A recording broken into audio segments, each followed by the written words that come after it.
سلامونه. دلته په روهنست پارک لیکل شوی دی او دا وړاندې دا د دې سیمې نوم دی، خو وړاندې بوتانیک یعنی د بوټو پارک دی. زه له هغه جینه به تاسو ته ګزارشونه وکړم چې دلته د چک د زراعت محصلین زده کوونکي راځي د خپل تحقیقات کوي په دې پارک کې. پارک ته روانه یم ښه، د بوټو سایل به په تاسو باندې کوم. افغانستان کې ډیر شیان کرل کیږي، زموږ خاوره سره زر ده، نو خدای دې کړي هلته هم داسې پارکونه وي، محصلین د زراعت هلته تحقیقات وکړي. زما لویه موخه وطن ته خدمت ده، افغانان د کار او زحمت ته متوجه کول دي. دا نه دي چې وطن خوشي کړي، راځئ چې وطن مو آباد کړو.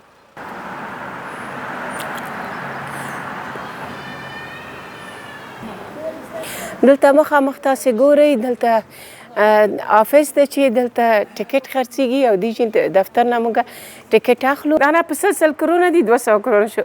نو نه افغانستان ته فکر کوم چې 600 افغانۍ کېږي، 200. دا د بوتانیک کارت هغه ته پارک ته راننوتلو، هغه مخامخ دلته یوه کلا ښکارېږي. نو دا به حتما کومه ودانۍ نه پوهېږم، وړاندې به یې وګورم چې دا ودانۍ د څه شی ده، خو دغه د بوټي شروع کېږي، نو رقم بوټي شروع کېږي او موږ به ځتې وړاندې ځو. دلته د لارې په سر رنګارنګ ونې او بوټي ګورئ، هر رقم ګلان دي، بوټي دي او ډولونه لري چې دا ټول د تحقیق لپاره دي.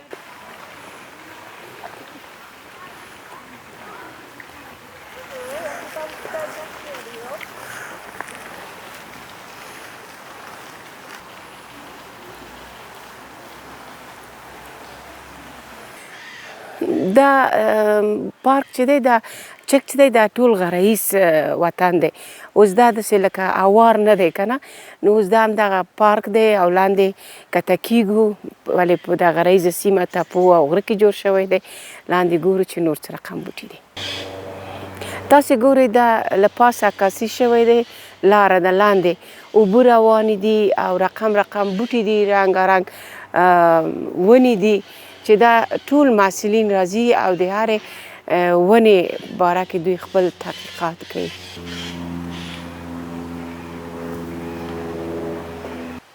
مردان کې یو ځای ده چې هغه ته شهبازګړه وایي، د ستړو ځای شهبازګړه ده. دا هم د چکیانو شهبازګړه ده چې سړی ستړی کېږي او دمه نیسي دلته.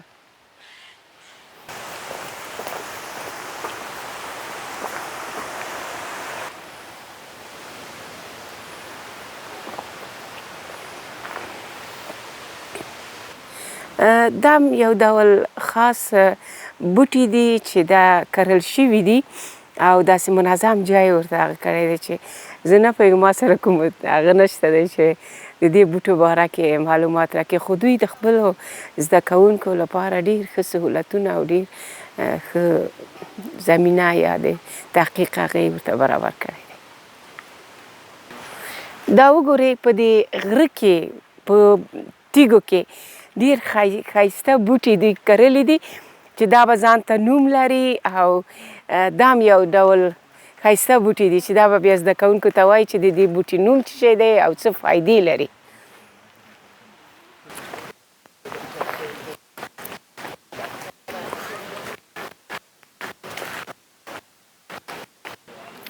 پخوانیو کیسو کې د بدر جمال او سیف الملوک ذکر شوی چې په هغه کیسه کې وایي چې داسې یو ډنډ و، په هغه کې به ښاپېرۍ راتللې او پکې کېناستلې به بدر جماله به ناسته وه. دا هم هماغسې یو افسانوي غوندې یو ډنډ کارېږي، خو حتما دې کې به مایان یي، کبان به یي، پکې نور شیان به د تحقیق لپاره یي. ښایسته ځای دی، ما په تصویر کې راواخیسته.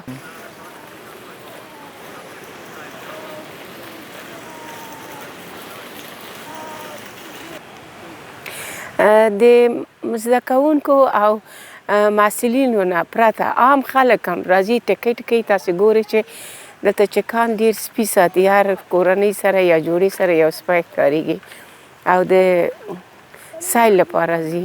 دا پارک د سیل لپاره هم ډېر ښایسته ځای دی.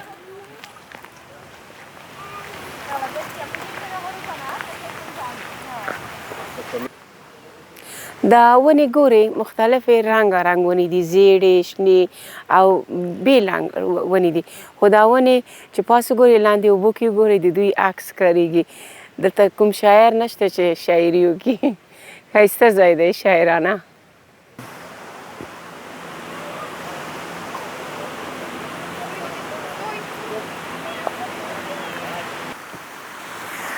تاسې د اوبو آواز اورئ که نه، دا اوبه بهیږي، د تیږو باندې لګېږي، یوه خاصه موسیقي وړاندې کوي. د اوبو روانو اوبو ځان ته موزیک او موسیقي، د سمندر د څپو ځان ته موسیقي، د دې ځان ته یو آواز یو موسیقي ښکاره کوي. نو بس ظالمانو په موسیقي باندې او په هنرمندانو باندې بندیز مه لګوئ. طبیعت په خپله موسیقي ته اړتیا لري، خپله موسیقي تولیدوي. وګورئ د دې موسیقي ته هلته دوه دانې مرغاوۍ ناستې دي په هغه تیږه باندې او غوږ نیسي، ځوان نه برخه اخلي. هغه بله بیا لږ شوخه ده، د ګرده ګرځي په هغه کې وړاندې روانه ده. چارپیره چې ګورمه یا د ښایسته اوبو آواز د شرنګاری ورکوي، یا مرغان الوزي، او یا داسې وګوره سره ګلان دي، یو ښایسته فضا ده دلته. بس خدای دې زموږ وطن هم همداسې شین کړي، موږ ته د همت راکړي چې خپل وطن آباد کړو.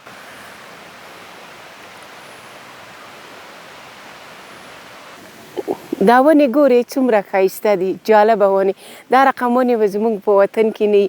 ته وایې چې فقط یوه ښایسته جلۍ ده او ویښتان یې داسې پریشانه پرې شاته رالوېدلي دي او یې خواته یې مخ دی، یا لکه د نغمې اوربل غوندې ډېر ښایسته ښکارېږي. د خدای پاک دې قدرت ته انسان حیرانېږي، څومره حسن خدای پاک دې ونې ته ورکړی.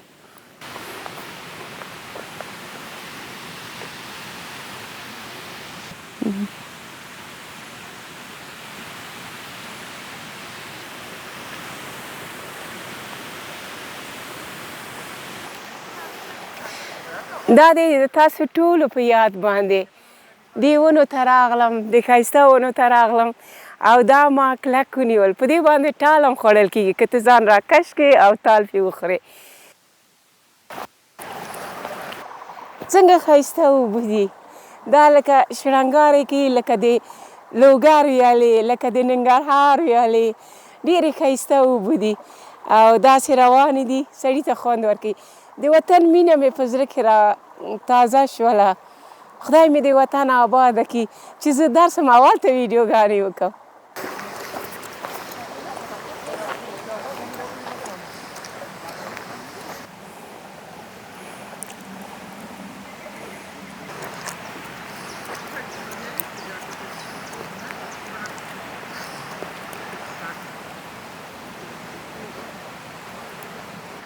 دا یو ډول بوټی دی که نه، د ځینې لکه سارایي بوټی ده، دا شین کېږي او دا د هغه لپاره ده، ځینې مریضي یا میډیسن لپاره ده، دوا لپاره ده، دا دوایي ده. دغه ونه ګورئ، دا موږ او تاسې په فارسي کې دې ته نسترن وایي که نه. دا نو لکه واړه واړه انارکان غوندې دي، خو دا داسې لږ تروش غوندې وي. دا یو ورځ ما یو چکی ولیدله، دا یې ټولول او دا دلته ډېر هر چېرته همداسې سارایي راشین کېږي. چې پوښتنه مې کړه دا د څه لپاره ده، پوهېږئ دا بوټی د دې لپاره ده چې تاسو په بدن کې داخلي که ګزک ولرئ یا انفیکشن، دا د هغه لپاره ده چې دا باید ویشول شي او لکه چای غوندې وخوړل شي. او تاسې که تازه یې ټول کړئ نو تر یوه کاله پورې په یخچال کې ساتلی شئ. هیله ده دغه بوټی افغانستان ته هم وړل شي او وکرل شي او هلته خلک ورڅخه استفاده وکړي.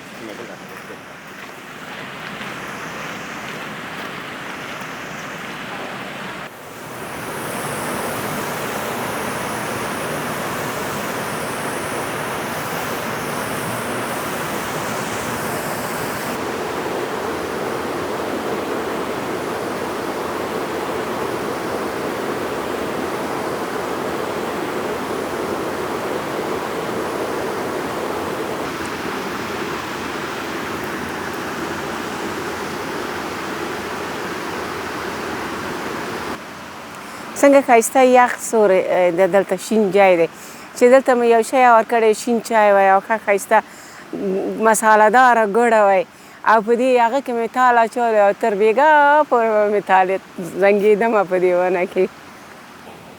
د اوبو هغه غاړې ته تاسې ګورئ څومره جالبه ونه ډېره ټیټه او ډېره غټه ګرده لکه هغه یوه لنډکۍ ناوکۍ غوندې چې ډېره ښایسته وي لکه یوه ټیټه له ونې نه لنډه جنۍ غوندې ښکاري.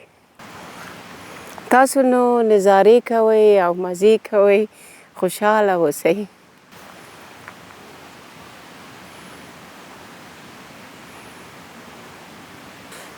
دا ونې چې تاسې ګورئ ټولو رنګ یو شی دی، لکه لږ شین، ټیټ شین او روښانه شین زرغون، خو دوی مختلفې دي. ټولې ونې ټولې بوټي یو رنګه نه دي، چې له نږدې یې ګورئ دا ټول رنګارنګ دي. په سلګونه ډول ونې بوټي دلته په دې پارک کې ښکاري.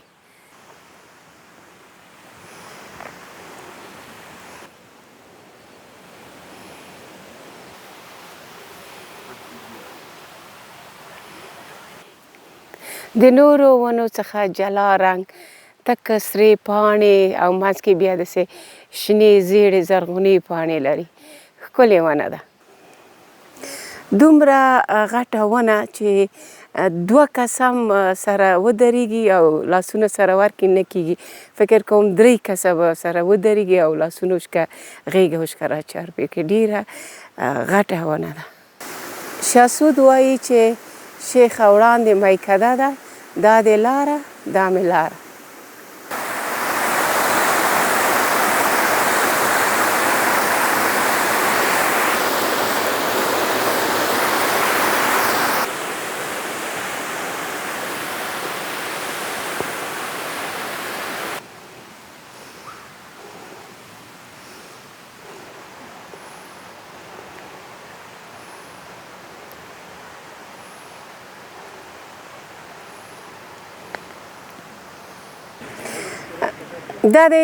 دا پارک ډېر غټ پارک دی، بوتانیک پارک. نن مو دغه سیل وکړ، ولې دا ډېر زیات غټ دی. تر دې چې پورې زما وسه ورسېده تاسو ته مې درښکاره کړ، د دې لپاره چې ویډیو ډېره غټېدله او ستاسو بیا انټرنیټ خلاصېده. نو تر بلې ویډیو پورې اجازه راکئ. د په ځان باندې پام کوئ.